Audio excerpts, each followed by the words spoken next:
Welcome to Sci-Fi Bedtime Stories. Don't forget to like and subscribe so you don't miss new stories. Welcome to Sci-Fi Bedtime Stories. Subscribe and hit the bell so you never miss a tale. Now find a cozy spot, close your eyes, and let the story embrace you. Easy now, human. You've been in suspended animation for 2 decades, a concerned alien voice cautioned. Consciousness crashed over Aiden Reed like a tidal wave, a brutal return from oblivion as the stark, sterile light pierced his eyelids. His head throbbed like a war drum. His mouth felt like a desert wasteland, and a profound ache saturated every fiber of his being, a testament to years of stillness. His blurry vision gradually coalesced, revealing a bizarre ceiling, smooth and opalescent, adorned with pulsating geometric designs emitting a gentle blue luminescence. This wasn't his world, his reality. A strangled sound escaped him. "What in God's name?" A soothing, strangely musical voice with a hint of an alien lilt responded. "Easy, human male. You have been in a coma for over 20 years. Wincing, Aiden shifted, his neck protesting with a chorus of pops. His gaze locked onto the most captivating eyes he had ever encountered. A mesmerizing shade of turquoise, their vertical pupils contracting slightly as they met his. They belonged to a woman, or a being who appeared female, with skin reminiscent of a tranquil tropical sea and a halo of short, snow-white hair framing an exquisitely alien face. 20 years? He croaked, attempting to rise. A cool, gentle hand pressed against his chest. "Please, no sudden movements. Your muscles have been maintained with electrostimulation, but they require time to heal and adapt." Now fully awake, he noticed the intricate alien symbol etched upon her brow, resembling a crescent moon adorned with 3 shimmering stars.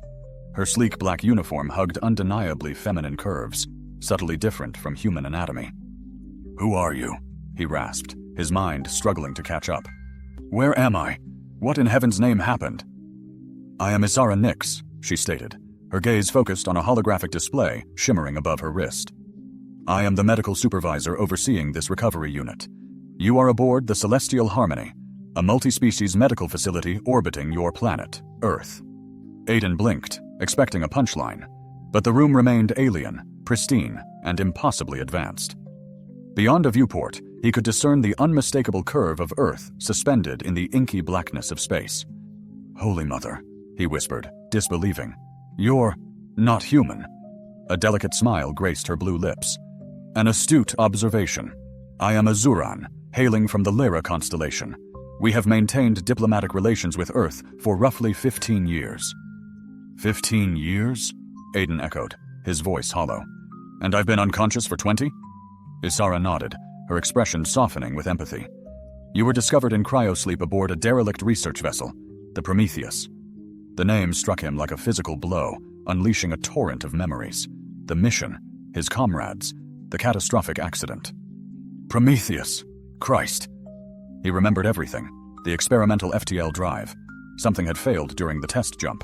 "Your vessel vanished without a trace," Isara confirmed. "It was presumed destroyed, with all hands lost, until it reappeared in Earth orbit 3 weeks prior. Heavily damaged but intact. You were the sole survivor." Aiden squeezed his eyes shut, desperately trying to process the enormity of it all. His crew, his friends, all gone. 2 decades lost. Everyone he knew would have moved on, aged, possibly even passed away. "My family," he finally managed, his voice barely audible. "Earth authorities have been notified of your recovery," Isara replied gently. "They are making arrangements accordingly." The subtle hesitation in her tone revealed everything. Whatever awaited him back home, it wouldn't be what he remembered. "Could I?" His voice cracked with emotion. "Could I have some water?" Isara touched a panel near the bed, revealing a hidden compartment with a glass of clear liquid. She gently assisted him into a sitting position and held the glass to his lips. The water was cool, refreshing, and surprisingly sweet, unlike anything he had ever tasted. As he drank, he studied Isara more closely. Despite her otherworldly features, her presence exuded a sense of profound comfort. "Thank you," he murmured, returning the empty glass. "So, what happens now?" "Now," she said, "we commence your rehabilitation. Your physical form needs time to readjust to consciousness, and there are 2 decades of history to absorb." She paused, adding, "I will serve as your primary caretaker throughout the process." For the first time since awakening, Aiden felt something stir within him beyond confusion and grief. a glimmer of curiosity, perhaps even a flicker of hope. "Lucky me," he replied with a weak smile. "At least I'll have a pretty face to look at as I attempt to navigate this brave new world." Did Izara's cheeks darken with a deeper shade of blue? She was blushing. "Rest now, Aiden Reed," she said softly. "Tomorrow, we begin your journey back to life." As exhaustion claimed him once more, Aiden's last thought before drifting back into slumber was that if he had to wake up 20 years in the future, at least the view was a small mercy. Over the following days, strength surged back into Aiden with unexpected vigor. The Celestial Harmony's medical marvels dwarfed anything he knew from Earth, and Izara's tender attention expedited his healing. "Your muscle tone is remarkable considering 2 decades of suspended animation," Izara noted, guiding him through exercises in the bright recovery suite. Aiden grinned, flexing a bicep. "Old habits from military days, I suppose." Izara's turquoise eyes widened slightly. "The Prometheus was a military vessel?" "Officially, no," Aiden replied, noticing her hand lingered on his shoulder a touch longer than required. "We were a scientific research team. Off the record, the experimental drive had major strategic value." Izara nodded thoughtfully. "That explains your upcoming visitors. Envoys from Earth's Unified Space Command, eager to speak with you." Aiden felt a surge of anticipation. He had half expected them to arrive sooner. "Let me guess, they're curious about their prized prototype's fate." "Among other things," Izara said, helping him stand. "They're particularly keen to know where the Prometheus vanished to for 20 years. "Join the club," Aiden muttered. After his workout, Izara presented him with fresh clothes, a simple gray jumpsuit that felt surprisingly soft. "You clean up nicely, human male," she teased as he emerged, catching her assessing glance. Confidence bloomed within him. "You know, for an alien medical supervisor, you're quite a sight yourself." Her blue skin deepened with color on her cheekbones. "I'm not a nurse, and you shouldn't flirt with your caregiver." "Why not?" he asked, drawing closer. "It's unprofessional," she said, not backing away. "I've lost 20 years, Izara. I've missed plenty of chances already." The air crackled with an unspoken energy. Aiden thought she might close the gap, but a chime from the door shattered the moment. "Your visitors," Izara said, stepping back with visible reluctance. "I'll be monitoring from next door." 2 men strode in, crisp military uniforms announcing their presence. One was older, with silver hair and a general's insignia. The other was younger, with the sharp eyes of an intelligence officer. "Commander Aiden," the general said, extending his hand. "General Harris, Earth Unified Space Command. This is Major Nelson, Intelligence Division." Aiden shook their hands, registering their firm grips. "Just Aiden now. I assume my commission expired years ago." "Actually," Major Nelson said, "you were posthumously promoted to captain. Your service record remains exemplary." Aiden gave a dry laugh. "I'm not sure if I should be flattered." General Harris gestured to a seating area. "We have questions regarding the Prometheus mission, if you're up to it." "I figured you would." As they settled in, Aiden noticed Major Nelson activating a small device that hummed quietly. "Privacy field," the Major explained. "Standard protocol." Aiden raised an eyebrow. "Even on an allied medical station?" "Especially here," General Harris said gravely. "What I'm about to share is classified at the highest level. The Prometheus project wasn't only about faster-than-light travel. It was about establishing humanity's technological independence." "Independence from whom?" "From our new allies," Harris said, his tone laced with sarcasm. "When the Azarans and other species arrived 15 years ago, they brought gifts, medical technology, clean energy, cultural exchange. But propulsion technology and weapon systems have been noticeably absent." Aiden glanced at the observation window where he could see Izara's silhouette. "You don't trust them?" "We're cautious," Major Nielsen corrected. "Earth joined a galactic community where we're centuries behind. The Prometheus was our attempt to bridge that gap. And now it's reappeared with you," Harris continued. "We need to know what happened. Where was that ship for 20 years? What did you see?" Aiden frowned. "I wish I could tell you. My last clear memory is the test jump. After that, fragments, nightmares, nothing coherent." Nielsen leaned forward. "Our medical team believes your memories may still be intact, but repressed. We'd like to transfer you to a secure facility on Earth for specialized treatment." "You want to dig around in my head?" Aiden translated. "We want to help you remember," Harris countered. "And those memories could be vital to Earth's security." Aiden felt a chill despite the room's warmth. "And if I decline?" The officers exchanged a look. "That would be unfortunate." Nielsen's tone was cautious. "But we cannot compel you against your will." A subtle threat lingered unspoken. "I need time, please," Aiden finally breathed. Harris nodded, rising. "You have 24 hours to decide." After they vanished, Izara reappeared, worry etched on her face. "I couldn't discern the exact conversation, but your vitals raised alarms." Aiden studied her, questioning her sincerity. Yet something in those pools of turquoise captivated him, slicing through his ingrained suspicion. "They suspect I possess knowledge," he confessed. "Knowledge significant enough to fracture my mind for it." His eyes widened with renewed fear. "They can't simply violate my mind without permission." He managed a bitter laugh. 20 years is a gaping abyss of time, Izara. What liberties do they now claim?" She moved closer, a cool, reassuring hand resting upon his arm. "I won't permit them to harm you, not against your will. Patient protection transcends species boundaries." A fierce possessiveness resonated within her voice, igniting a dormant ember within Aiden.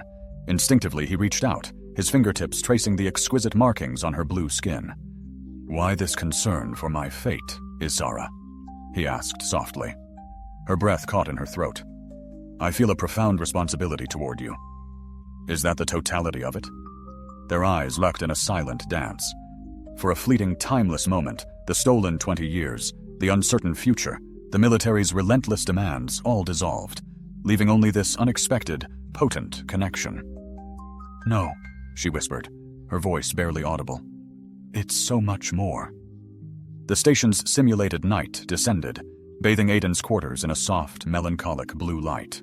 He sat on the edge of the bed, the military's ultimatum churning in his mind, when a gentle chime echoed from the door. Izara glided in, her medical uniform replaced by a simple silver tunic that accentuated her azure skin. Her expression was troubled, her movements unusually hesitant. "You require rest," she said, the tone suggesting she knew sleep was impossible. "Rest eludes a man facing imminent brain dissection," Aiden replied, patting the space beside him. "Join me." She sat nearby, the subtle warmth radiating from her skin a tangible presence. He'd learned Azarans ran warmer than humans. "I must confide in you, Aiden," Izara began, her voice a fragile whisper. "Something I'm not authorized to reveal." Aiden studied her intently. "Concerning the Prometheus?" She nodded, her turquoise eyes locking with his. "Its discovery didn't occur 3 weeks ago. My people located your ship adrift in the abyss nearly 5 years prior." The revelation struck Aiden with the force of a physical blow. 5 years? And you're informing me only now? "The Azurian High Council decreed absolute secrecy," she continued, her fingers nervously twisting the hem of her tunic. "The ship was exceptional. Its hull was adorned with symbols unfamiliar to us, and its drive system incorporated technology exceeding Earth's capabilities at the time. What became of it? We analyzed it extensively, of course, but most systems were inaccessible, locked behind biometric protocols linked to the crew.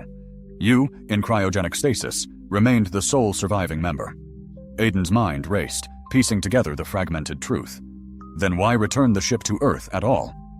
"We were left with no alternative," Noshasara confessed, her fingers fidgeting with the hem of her tunic. 3 months ago, Earth's long-range sensors detected the Prometheus's signature. They demanded its immediate return, citing interspecies treaties. Rather than admitting to years of concealment, the Council fabricated a discovery. "And you were assigned to observe me," Aiden stated, the pieces finally aligning. "To decipher what memories remain." Isara's face flushed a deeper shade of blue. "Initially, yes. I was selected due to my leadership of the team studying your physiology during stasis." She trailed off, her gaze averted. "But," Aiden pressed, reaching for her hand, "but I never anticipated you to be so." She gestured vaguely, her eyes sweeping over him in a way that ignited his pulse. "Humans, as depicted in our records, are intriguing, yet you are so much more."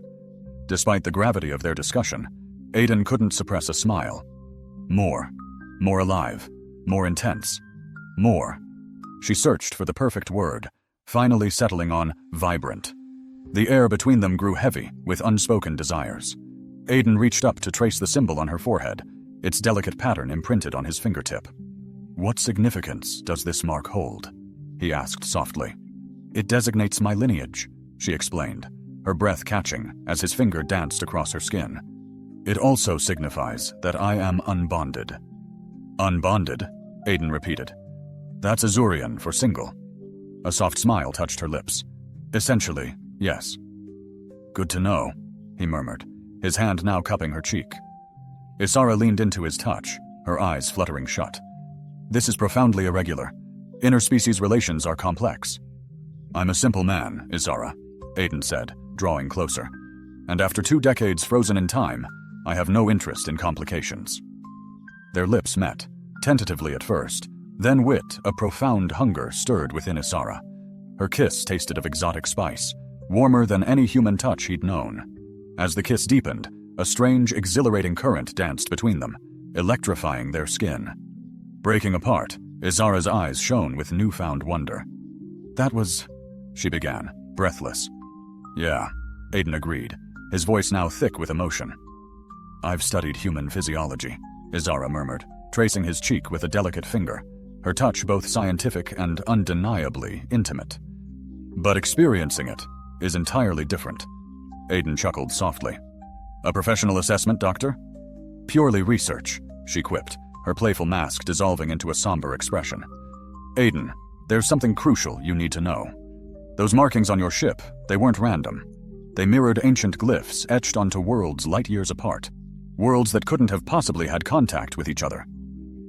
The light-hearted mood vanished. What kind of glyphs? Aiden asked, his voice tight. Warning signs, Isara said, her voice low. They all translate to, beware the void. She paused. Your ship, it visited one of those worlds. Aiden frowned, a fragmented memory rising. A suffocating darkness, alien stars, and a terrifying sense of ancient malice. The Prometheus wasn't merely lost in space, Isara continued, her voice grave. It was elsewhere, and something you encountered there altered your very being, down to the cellular level. That's why I was so concerned when you awakened. We didn't know if you'd still be... you. Am I? Aiden asked, a tremor of uncertainty in his voice. Still me? Isara framed his face with her hands, her gaze intense and tender. Yes, Aiden. Whatever you experienced, whatever you saw, you are still human, still Aiden Reed. A wave of relief crashed over him, followed by a surge of gratitude, and something deeper, more primal. He pulled her close, his fingers threading through her white hair as their bodies met. We shouldn't, she whispered against his lips, her arms nonetheless tightening around his neck. Probably not, he agreed, pressing kisses along her jawline. But I've been asleep for 20 years, Isara. I don't want to waste another second. What followed was a sensual exploration of alien anatomy, echoes of human forms intertwined with new sensations. Isara's markings seemed to glow brighter with each touch, illuminating the space as they explored each other with both curiosity and passion. Later, tangled in the sheets that held the proof of their interspecies compatibility, Aiden stared at the ceiling, a sense of contentment, long forgotten, spreading through him. Your military will be here tomorrow, Isara said softly, her head resting on his chest. What will you tell them? Aiden sighed, reality shattering their brief refuge. I don't know, but whatever's in my head, whatever happened out there, I think it's waking up. Aiden awoke with a strangled gasp, his body drenched in a cold sweat. The nightmare had been so real, stars extinguished one by one as a vast, ancient entity unfurled between dimensions. Tendrils of darkness reaching for the Prometheus. Aiden? Isara stirred beside him, her blue skin radiant in the dim light. What's wrong? He sat up, fighting to control his racing heart. I remembered something, about where we went. Isara was instantly alert, her scientific curiosity overpowering her sleepiness. She wrapped the sheet around herself and activated a small recording device on the bedside table. Tell me everything, she urged, her turquoise eyes focused intently on him. Aiden closed his eyes, trying to grasp the fading images.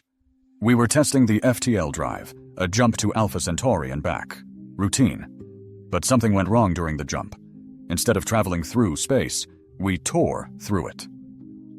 As he spoke, the memories sharpened, as if describing them pulled them from the depths of his subconscious. We emerged somewhere impossible. The stars were wrong, configurations no human had ever seen. And there was something watching us. Not a ship, not a planet. Something alive, but not alive as we understand it. Isara's expression grew troubled. The entity? You know about it? Only in myths and legends, she said. Ancient texts speak of beings that exist between dimensions, observing our reality through thin places in space-time. Most scientists dismiss it as superstition. Aiden laughed bitterly.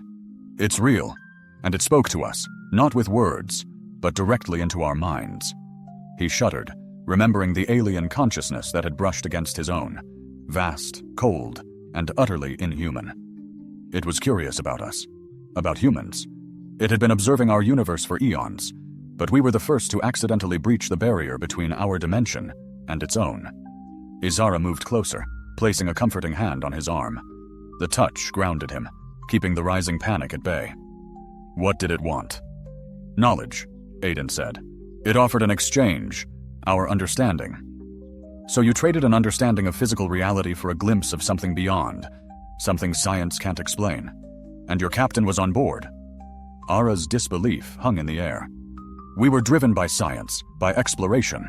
We couldn't ignore such a chance, Aiden said, raking his fingers through his hair. It merged with our ship's systems, consuming everything, our history, biology, culture, technology, then started sharing its own knowledge.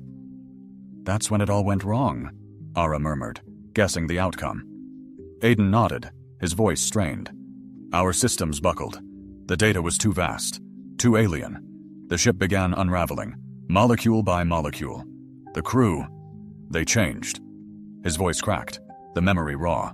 Their screams, their bodies twisting as this knowledge rewrote their very being. I was in engineering. As the system failed, I initiated emergency protocols and made it to a cryopod. The last thing I recall is the ship's AI executing an emergency jump back to our dimension. Ara absorbed his words, her expression somber. And the coordinates of this rupture in space-time, they'd still be in the Prometheus's nav system? If it survived, yes. Understanding dawned in Aiden's eyes. That's what everyone wants. The military, your people, they want to seize this entity. A being with knowledge beyond our grasp, Ara breathed. The advantage, it would be immense. Aiden gripped her shoulders, his gaze intense. You don't understand. This isn't a resource. It's not inherently evil, but it's profoundly alien. Its very existence is incompatible with ours. Ara searched his face. You're afraid. Damn right I am, he confessed. I saw my friends die in unimaginable ways. If either of our species tries to contact it again. He trailed off, the unspoken threat hanging heavy. Ara deactivated the recorder, setting it aside. This stays between us, at least until we know what to do. The military will be here soon, Aiden reminded her. I don't remember, won't cut it. A mischievous smile played on Ara's lips.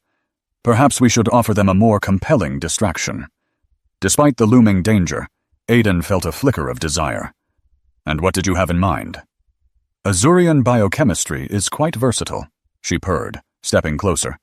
I could administer a compound to temporarily scramble your recent memories.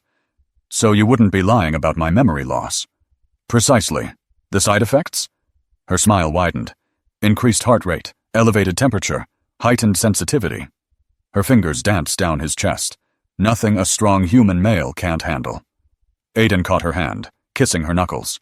You're suggesting we buy time by drugging me into a state of convenient amnesia and inconvenient arousal? It would appear most convincing, she said innocently, and require vigilant medical observation, of course.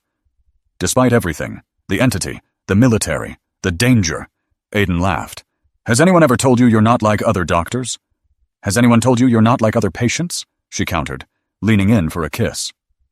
Their lips met, and a strange sensation washed over Aiden. A pressure, a presence at the base of his skull, as if something was watching them from a great distance. The entity. Whatever connection had been forged years ago, it lingered. And somehow, he knew it was still curious about humanity. The alarm blared at 0300 hours, ripping Aiden and Ara from a restless sleep. Red emergency lights pulsed as a computerized voice announced, "Security breach in medical section. All personnel report to designated safe zones." That's no drill, Ara said, already moving with purpose. She pulled on her uniform, accessing security feeds on her wrist device. A full tactical team. They're coming for us. Aiden was instantly alert, his military training resurfacing after 2 decades. How did they know? Energy scanners, Ara explained, tossing him clothes. Your brain activity during the flashback must have triggered their systems. The Azurian Council has been watching for neural patterns associated with the entity. Paranoid bunch, Aiden muttered, pulling on the jumpsuit. With good reason, Ara countered, grabbing a medical kit. We need to move. They'll seal this section in 3 minutes. Aiden followed her into the eerily deserted corridor. Where is everyone? Most of the station's crew are in the central hub for the night cycle. The medical wing is largely automated after hours. She guided him through a labyrinth of maintenance tunnels, her intimate knowledge of the station's layout invaluable. You were prepared for this, Aiden observed, his voice tinged with curiosity. Izara offered a subtle, knowing smile. Let's just say I always accounted for numerous possibilities. My assignment wasn't by chance, Aiden. I specifically volunteered. Why would you do that? She paused at an intersection, consulting her device before selecting a course to the left. My family has tirelessly studied the archaic scriptures concerning the entity across countless generations. When I discerned the symbols on your vessel, I realized the legends held truth. I felt compelled to understand more. So I'm merely your subject of scientific inquiry? Aiden questioned, a trace of disappointment threading his tone. Isara halted, her gaze meeting his with intensity. You were, up until I truly encountered you. Her hand gently rose, her fingertips tracing the line of his jaw. Until I discerned what humans truly embody. And what is that? Extraordinary, she replied simply, her voice imbued with sincerity. Your capacity to adapt, your unwavering resilience. The entity chose your species with deliberate intent, Aiden. Before he could respond, the station convulsed violently. Emergency bulkheads slammed shut, partitioning off sections of the station. They're engaging lockdown protocols, Isara stated urgently. We need to reach Docking Bay 7. What's located there? Her vivid turquoise eyes locked with his. The Prometheus. A cacophony of the station's AI broadcasting alerts in multiple languages filled their ears as they navigated the rapidly constricting corridors. Twice, they were forced to seek refuge from patrol units, huddled together in cramped maintenance alcoves, their hearts synchronized in rapid rhythm. Why harbor my ship within a medical station? Aiden whispered during one such close encounter, acutely conscious of Isara's presence against him in the confined space. They didn't, she replied, her voice barely audible. It was relocated here yesterday for your memory retrieval procedure, the one the military deemed necessary. Convenient timing or intentional subterfuge? Izara added with a hint of suspicion. Upon finally arriving at Docking Bay 7, Aiden experienced a potent wave of emotion at the sight of the Prometheus. Even with the strange markings etched upon its hull, the ship possessed an unmistakably human silhouette, a monument to human creativity and exploration. It's magnificent, Izara murmured, her gaze mirroring his own. It was, Aiden corrected, his eyes scanning the scarred hull and modified sections showcasing Azurian technology. Now it represents something else entirely. The docking bay lay surprisingly unguarded, a detail that immediately ignited Aiden's instincts. This is far too simple, he declared as they approached the ship's airlock. The Council anticipates no one willingly approaching the ship, Isara explained, not following the ordeal endured by your crew. The airlock swiftly recognized Aiden's biometrics, hissing open with the equalization of pressure. Emergency lighting sprang to life within, casting long, eerie shadows down the deserted corridors. Welcome back, Captain Reed, announced a familiar voice. The ship's AI, Emma. Emma, you remain operational? Aiden inquired, astounded. Operating at 43% capacity, the AI confirmed. Systems suffered critical compromises during the incident. Azurian technicians attempted restorations, but were unable to bypass core functions without proper authorization. Aiden exchanged a meaningful look with Isara. Emma, seal all entrances and engage privacy protocols. Acknowledged, Captain.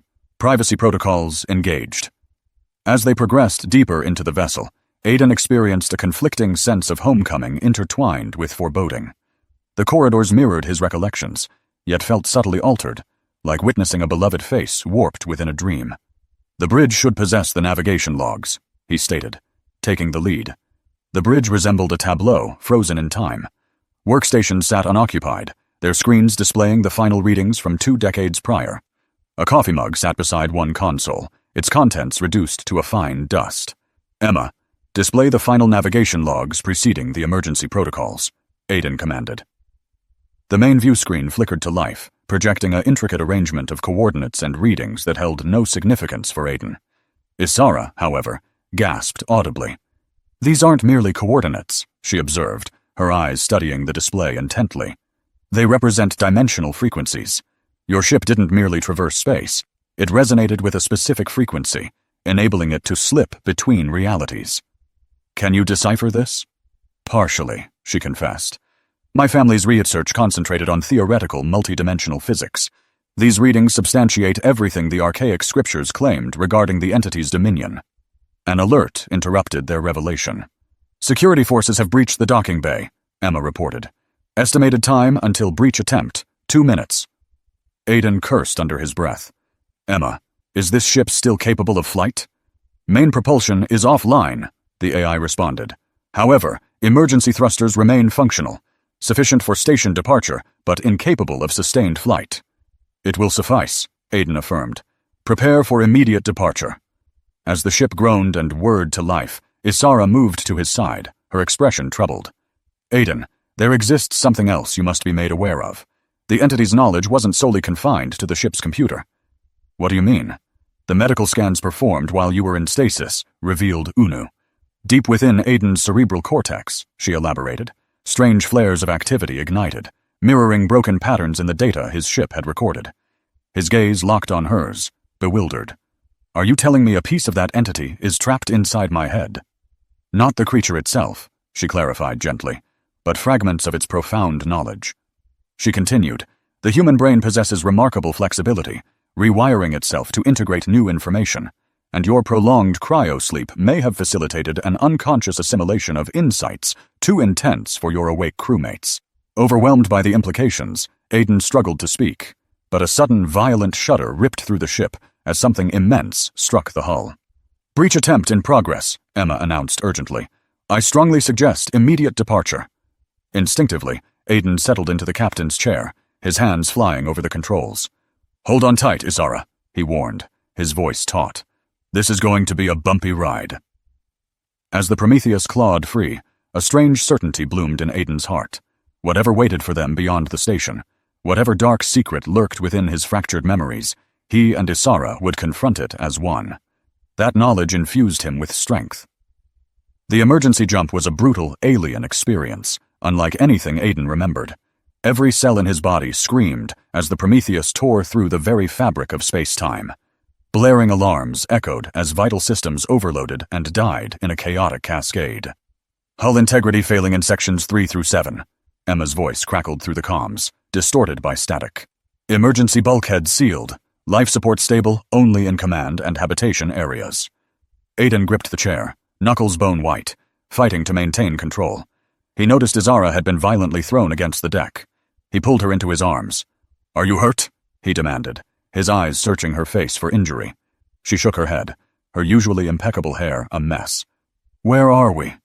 Aiden turned towards the view screen, which flickered before resolving into a startling image. A vibrant, Earth-like planet, blue and green, with clearly visible orbital structures circling it. "Emma, location report," Aiden commanded, his voice strained. The AI responded, "Unable to determine exact coordinates. Stellar configuration suggests Epsilon Eridani system, detecting human colonial transponder signals emanating from the planet's surface."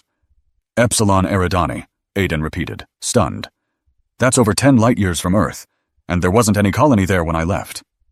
"There is now, and judging from these energy signatures, a substantial one." Before they could process the shocking news, Emma announced, "Incoming transmission from Planetary Defense Force. Authentication protocols recognized." The view screen shifted to reveal a stern-faced man in a crisply tailored military uniform. Silver streaked his temples. His face was etched with the marks of command, but something deeply familiar haunted his eyes. "Unidentified vessel, you have entered restricted space. Power down your systems and prepare to be boarded." The man's words faltered, his authoritative expression dissolving into stunned disbelief. "Aiden, is that really you?"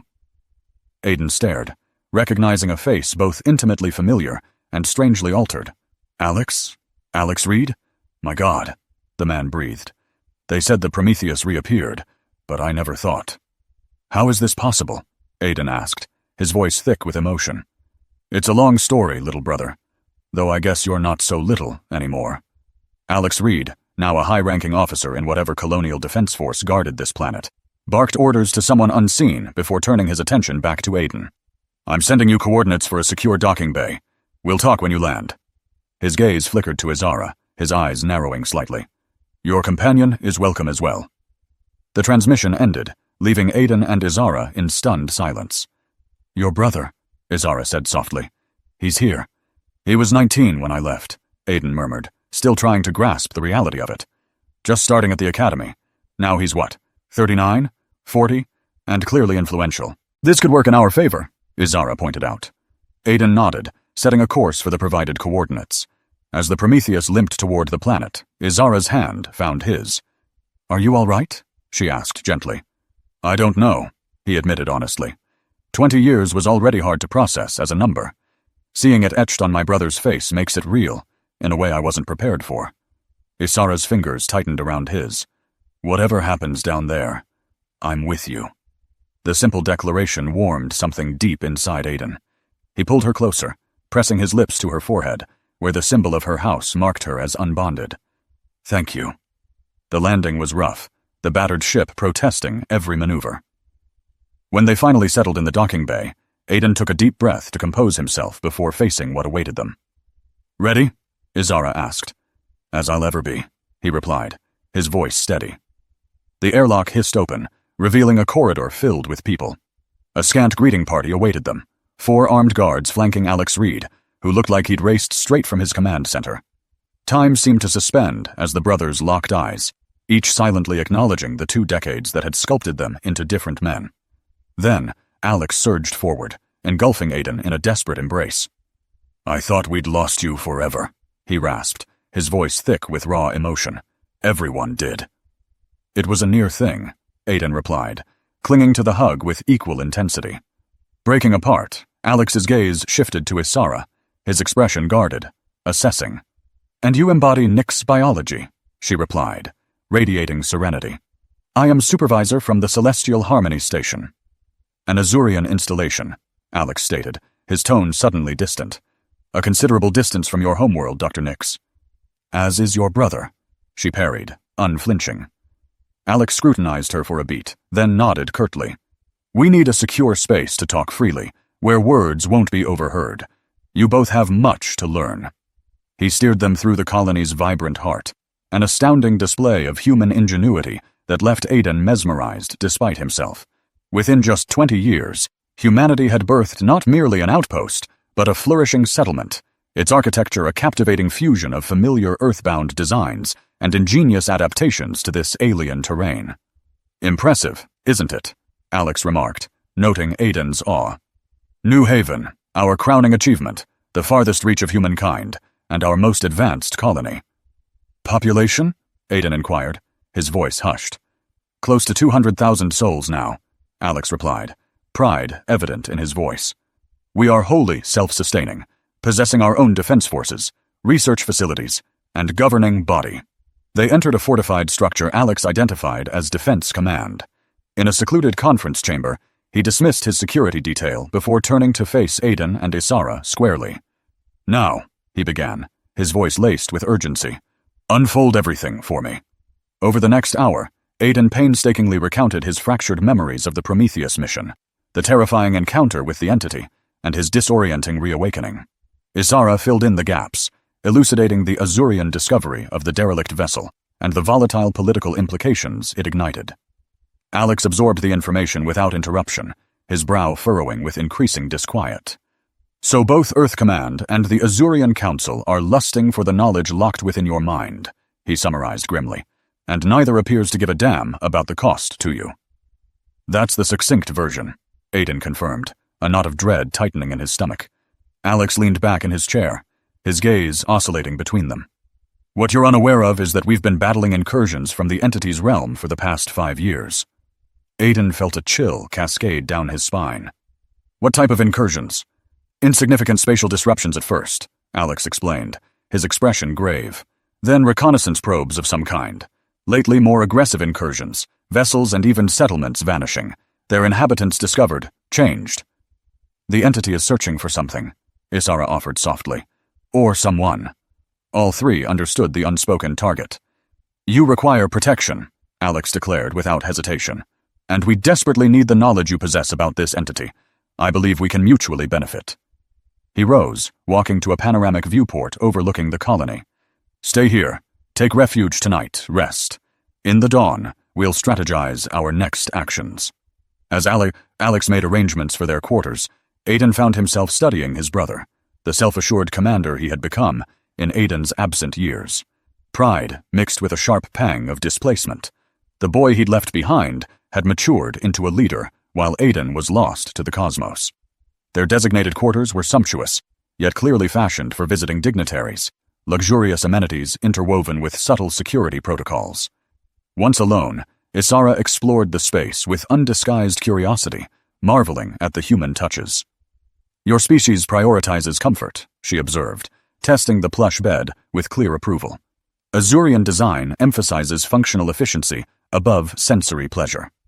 One of our redeeming qualities, Aiden agreed, watching her with growing intensity. The day's cascading revelations and mounting dangers had ignited a palpable tension between them, a tension that yearned for release. As if intuiting his thoughts, Isara moved towards him with mesmerizing grace. Here we can be safe for a moment, she said, her voice barely a whisper. Unmonitored, beyond pursuit. Simply us.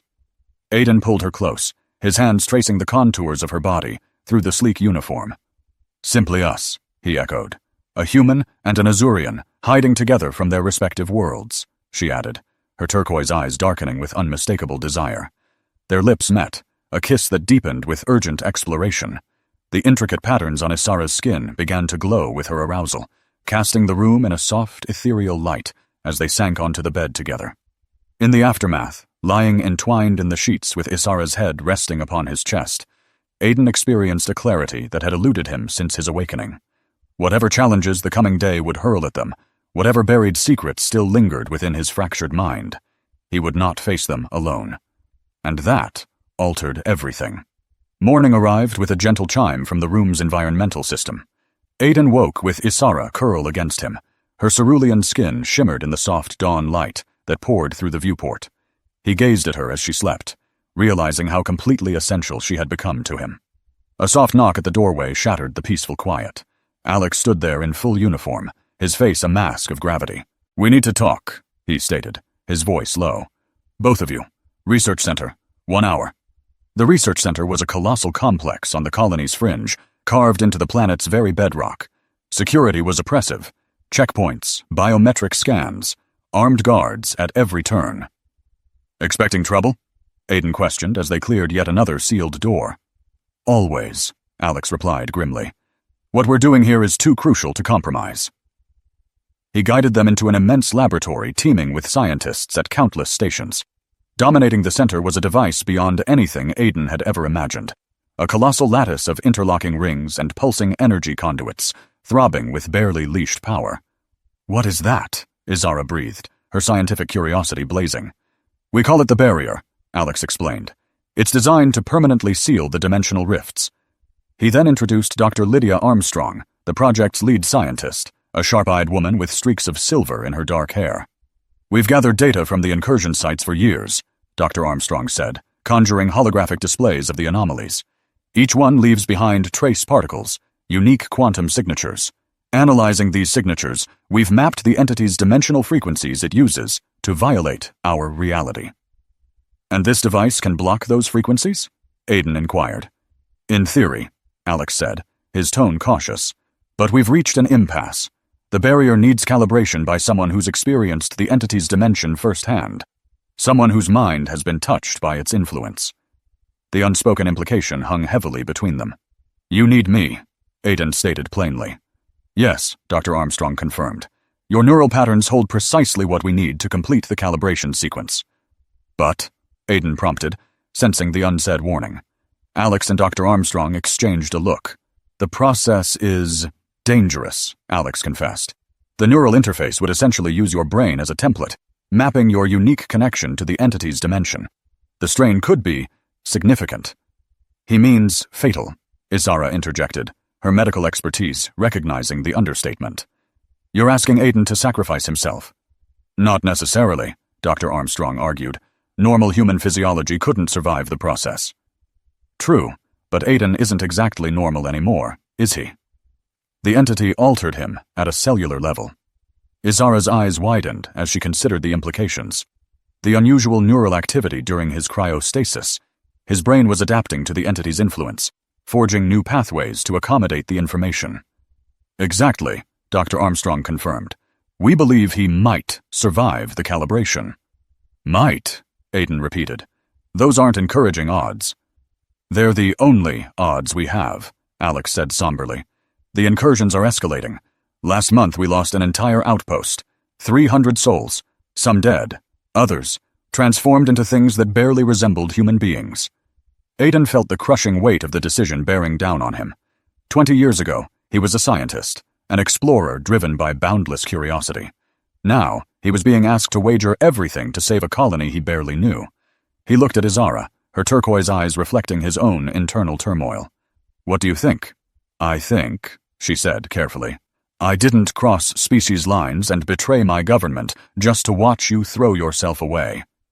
She turned to Dr. Armstrong. There has to be another way. A buffer, perhaps? Something to mitigate the neural load?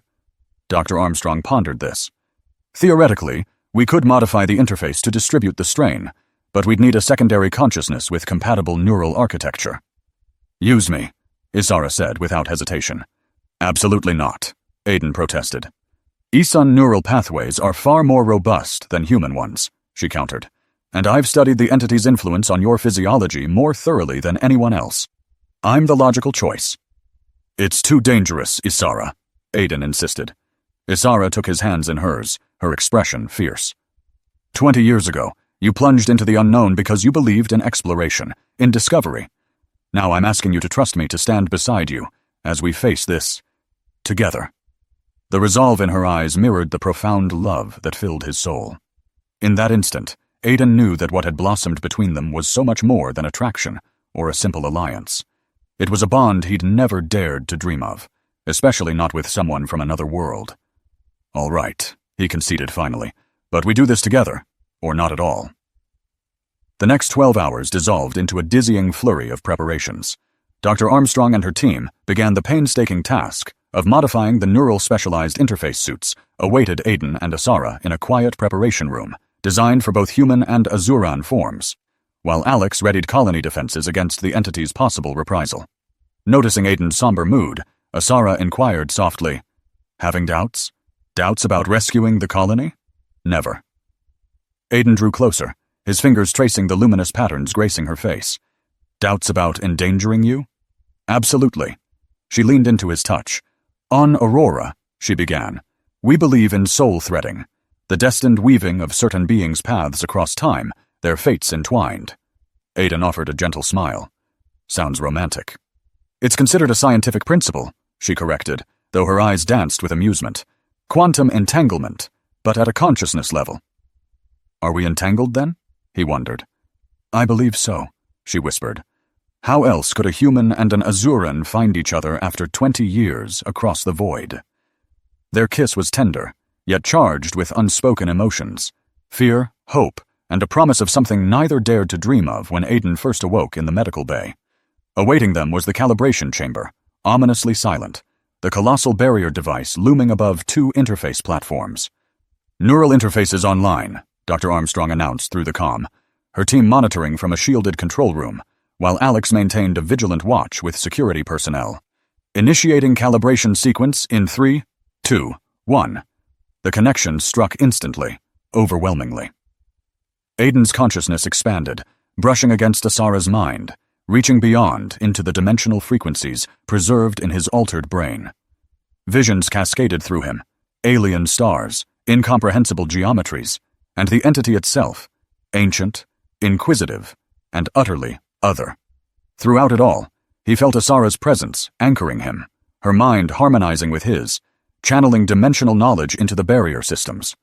The pain was sharp, yet manageable, shared and lessened between them, their consciousnesses mutually supporting each other. Calibration at 60%, Dr. Armstrong announced. Dimensional frequencies aligning. Aiden sensed the entity becoming aware, its immense attention turning toward New Haven, probing the nascent barrier between realities. "It knows," he gasped. "It's coming!" Alarms wailed, sensors detecting multiple dimensional rifts tearing open around the colony. "Calibration at 80%, Dr. Armstrong shouted. "We must complete the sequence before the rifts fully materialize." Aiden felt himself faltering, the entity's influence tugging at his mind. Then Asara's consciousness enveloped his, her strength flowing into him. "Stay with me," her voice resonated in his mind. "We're almost there." United, they forced their way through the final calibration sequence, their shared consciousness providing the flawless template for the barrier's dimensional frequencies. "Calibration complete," Dr. Armstrong announced. "Activating barrier." The device thrummed with power, rings spinning ever faster until they blurred into solid light. A wave of energy radiated outward, enveloping the colony and beyond. Aiden and Asara felt the dimensional rifts snap closed, one by one, as the barrier established itself, sealing the boundary between realities. The interface deactivated, leaving them gasping on their platforms. Medical teams rushed in, but Aiden could see only Asara. He staggered to his feet, crossed to her platform, and gathered her into his arms. "We did it," he whispered, his forehead pressed against hers. "We did," she agreed, her patterns glowing with exhaustion and triumph. They recovered in the days that followed. Watched over by the colony's medical staff, the barrier held, its energy signature stable and self-sustaining. No new incursions were detected, and the colony began to breathe freely for the first time in years. A week later, Alex found them on an observation deck overlooking New Haven's Central Plaza. "The Council's formally offering you citizenship, Aiden," he announced. "And diplomatic status for Asara. You're heroes to the colony." "And to Earth?" Aiden inquired. Alex smiled faintly. "Earth Command is still processing that their classified technology is now protecting a colony they barely acknowledge. They've agreed to drop all charges regarding the Prometheus incident in exchange for your expertise." "And the Azuran High Council?" Asara asked. "Still demanding your return," Alex admitted, "but without much leverage. We've made it clear that you're under colonial protection now."